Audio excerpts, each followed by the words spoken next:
جن دعاؤں نے آپ کے لیے بہتریاں لانی ہوتی ہیں ان کی قبولیت کا وقت بھی اتنا ہی طویل ہوتا ہے، کیونکہ وہ دعائیں ہی اصل میں ہمارا انعام ہوتی ہیں، اور ہر انعام سے پہلے امتحان ہوتا ہے۔ تو یہ تاخیر بھی دراصل اجر ملنے سے پہلے کا امتحان ہے۔ تبھی تو اللہ نے اب تک وہ چاہتیں بھولنے ہی نہیں دی۔ جب دینے والا مایوس نہیں ہونے دے رہا تو ہم نے بھی مانگنا نہیں چھوڑنا۔ وہ فیض معجزوں کا ہوتا ہے جب اللہ انتظار بڑھا کر بھی ہمارا یقین کم نہیں ہونے دیتا۔ جن دعاؤں کو اللہ ہمارے دل میں زندہ رکھتا ہے نا، وہ دعائیں ہمارے لیے ہی ہوتی ہیں، اس لیے انہیں مانگ کر دل کو اطمینان رہتا ہے۔ تو بس ہمیں توکل رکھنا ہے، اس بات کا توکل کہ جس نے جستجو کی لگن عطا کی ہے وہی قبول بھی کرے گا۔ ہمیں اپنی دعاؤں سے پیچھے نہیں ہٹنا، ہمیں اللہ کو مناتے رہنا ہے۔ جب اللہ آپ کا نصیب لکھتا ہے تو وہ اس نصیب میں یہ بھی لکھتا ہے کہ اس تقدیر کو میرے بندے کی دعاؤں کے سوا کوئی بھی نہیں بدل سکتا۔ ہم اکثر یہ سوچ کر پریشان ہوتے رہتے ہیں کہ اگر ہمارا مانگا ہوا کسی اور کو مل گیا تو، حالانکہ اللہ تو پہلے سے ہی سب طے کر چکا ہے، یہ بھی کہ آپ کو آپ کے نصیب سے ملنا ہے، اور یہ بھی کہ کن دعاؤں نے آپ کے دل کا حصہ بن کر آپ کا نصیب بدلنا ہے۔ تو پھر آپ کیوں ان وسوسوں میں پھنسے ہوئے ہیں؟ کہیں دنیا ہم سے ہماری چاہ چھین نہ لے۔ آپ کی دعاؤں کا محافظ تو اللہ ہے، اور اس کی حفاظت میں کسی کا لکھا ہوا کسی دوسرے کو کبھی نہیں مل سکتا۔ جو بھلائی اللہ نے آپ تک بھیجنی ہے وہ آپ تک ہر حال میں پہنچ کر ہی رہے گی۔ جو معجزے اللہ نے آپ کے لیے مقرر کیے ہیں وہ معجزے ہو کر ہی رہیں گے۔ کوئی بھی اس ہونی کو نہیں ٹال سکتا سوائے اللہ کے، جس پر اللہ نے ہمارے لیے پہرے بٹھا رکھے ہیں۔ اسے ہم سے کوئی نہیں چھین سکتا، کوئی بھی نہیں۔ قرآن مجید میں ارشاد فرمایا گیا ہے کہ جب کسی بات کا ارادہ پکا کر لو تو اللہ پر بھروسہ کرو۔ فاصلہ تمہارا اللہ سے ہے، اللہ کا تم سے نہیں۔ جسے تم میلوں کی دوری سمجھ رہے ہو وہ تو تمہاری ایک ہی پکار کی بات ہے، جو آواز دیوار کے اس پار نہیں جا سکتی، وہ اسے 7 آسمانوں کے اس پار سے سن لیتا ہے۔ تو پھر کیا ہے ایسا جو تمہیں اب بھی اس سے مانگنے سے روکے ہوئے ہے؟ جس نے یہ دل بنایا ہے اس سے بہتر اس دل کا حال اور کون جان سکتا ہے؟ تم اس پر توکل رکھ کر چلو تو صحیح۔ تمہاری ایک دعا تمہارے اور معجزوں کے درمیان آنے والی ہر رکاوٹ کو چیر دیتی ہے۔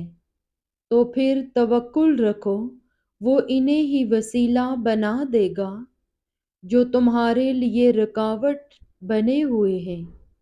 صبر شروع میں بہت مشکل لگتا ہے، کیونکہ ہم ان چیزوں سے آزمائے جانے کے عادی نہیں ہوتے جن سے ہمیں بے پناہ محبت ہوتی ہے۔ تب ایسا لگتا ہے جیسے دعائیں بھی بے بس ہو گئی ہیں، لیکن پھر جیسے جیسے وقت گزرتا ہے ویسے ویسے چیزیں بدلنے لگتی ہیں۔ پھر آہستہ آہستہ مخالف حالات بھی ہمارے حق میں ہونے لگتے ہیں اور دعائیں بھی یکدم قبول ہونے لگتی ہیں۔ تب سمجھ آتی ہے کہ صبر تو بس اس راستے کا ایک حصہ تھا جو ہمیں ہماری پسندیدہ منزل تک واپس لے آیا ہے۔ ہم اجر کما تو سکتے ہیں، لیکن اس اجر کے ملنے کا وقت صرف اللہ ہی طے کرتا ہے۔ صبر صرف امتحان ہوتا ہے، ایسا امتحان جس کے بعد سب کچھ آپ کو ویسے ہی واپس لوٹا دیا جاتا ہے جیسے آپ سے لیا گیا تھا۔ تو آپ اللہ کے لینے پر صبر کر لیں، اللہ آپ کو دینے پر راضی ہو جائے گا۔ کچھ لوگ اس لیے بھی دعا مانگنا چھوڑ دیتے ہیں کہ وہ سمجھتے ہیں کہ نصیب تو لکھا جا چکا ہے، تو ہوگا وہی جو نصیب میں ہے۔ لیکن یہ سوچا ہے کہ اگر نصیب کا لکھا ہی سب کچھ ہوتا تو اللہ دعا مانگنے کا اختیار دیتا کیا؟ دعا مقدر تو کیا نصیب کے لکھے کو بھی ٹال سکتی ہے؟ ہاں، نصیب لکھا جا چکا ہے، لیکن یقین مانو دعا نصیب کو بدلنے کی بھی طاقت رکھتی ہے۔ دعا تو پہاڑ کو اس کی جگہ سے سرکا سکتی ہے، دعا تو بچھڑے ہوئے کو ملا سکتی ہے، دعا تو تمہاری آزمائش کا وقت ختم کر سکتی ہے، دعا تو تمہاری تکلیف اور پریشانیوں کو خوشیوں میں تبدیل کرنے کی طاقت رکھتی ہے۔ یاد رکھیں، راستے کتنے بھی تھکا دیں منزلیں نہیں بدلا کرتی۔ بے شک کچھ راستے تھکا دینے والے ہوتے ہیں، لیکن ایک بار منزل کے مل جانے پر انسان سب بھول جاتا ہے۔ جو تمہارا ہے، جو تم دعاؤں میں مانگ رہے ہو، وہ تمہیں مل جائے گا۔ 100 بار بھی اگر چھن جائے پھر بھی وہ واپس آپ تک آئے گا، کیونکہ اللہ اس کو تمہارا نصیب بنایا ہے۔ نصیب کا لکھا نہ تو کوئی بدل سکتا ہے اور نہ ہی کوئی چھین سکتا ہے۔ اس لیے آپ پریشان نہ ہوں آپ کے بارے میں۔ ہو سکتا ہے تمہیں ناممکن لگ رہا ہو، لیکن اللہ ممکن کر دے گا، کیونکہ اللہ راستے بنا ہی دیتا ہے۔ اپنی دعاؤں کا سلسلہ جاری رکھو، کبھی رکنے مت دینا۔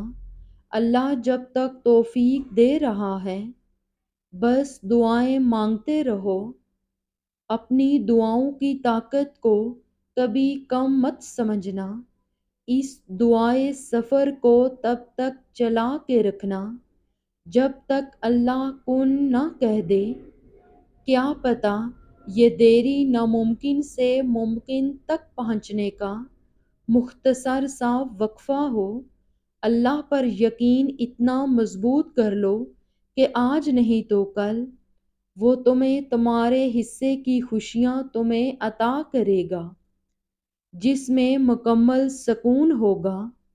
جب ہم ٹوٹ کے بکھر جاتے ہیں تو پھر ایک وقت آتا ہے ہمیں اپنے ٹوٹنے پر افسوس نہیں بلکہ خوشی ہوتی ہے۔ کوئی گلہ نہیں، کوئی شکوہ نہیں رہتا، نہ خود سے نہ اپنی قسمت سے۔ جب انسان ٹوٹتا ہے تب ہی اللہ سے جڑتا ہے، اور جب اللہ سے جڑ جاتا ہے تو پھر ہر معاملہ خود بخود صحیح ہونے لگتا ہے۔ جب زندگی بکھرنے لگے، جب آنکھوں سے آنسو ٹپکنے لگیں، جب حوصلے ٹوٹنے لگیں، جب خاموشیاں بیاں سے باہر ہونے لگیں، جب دل دکھ سے بھرنے لگے، تب ذرا سا رکیں، تب ذرا سا رک کے سوچیں، ہاں کوئی نہیں مگر رب تو ہے نا پاس، اور مجھے اللہ ہی کافی ہے۔